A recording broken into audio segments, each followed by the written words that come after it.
So many of us are familiar with Wallace and Gromit, those wonderful stop-motion shorts that just had us, well, not always laughing, but intrigued.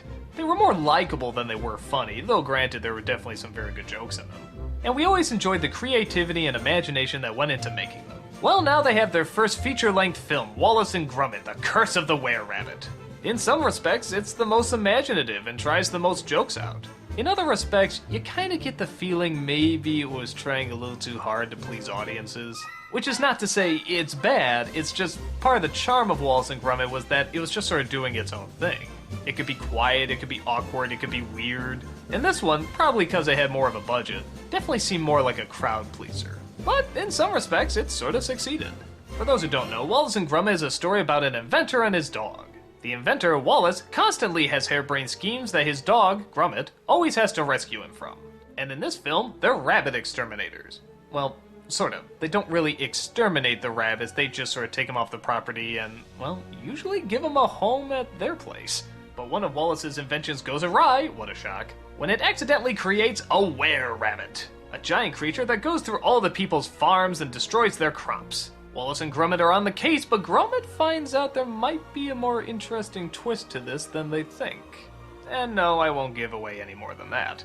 The movie is sort of a strange mix because I can say I probably laughed more at this Wallace and Gromit than I did the other ones. It just seemed like they were putting in more jokes and more fourth wall humor. But the one question you did constantly have to ask yourself is, did this work better as a half-hour short?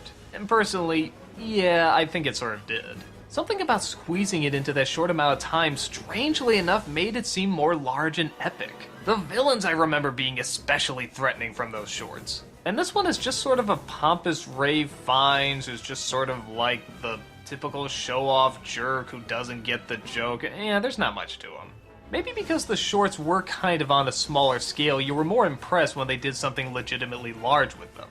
In a movie, you're already sort of expecting something large. So it doesn't really surprise you, it just sort of gives you what you're expecting.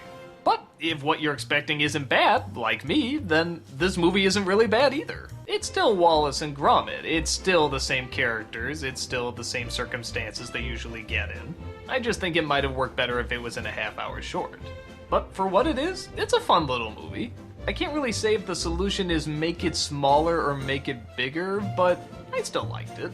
It's kind of hard to dislike something as innocent as Wallace and Gromit. The stop-motion animation as always is spectacular. The sets are probably among the biggest that the studio has ever done. And it still has two characters we really like being the two characters we really like.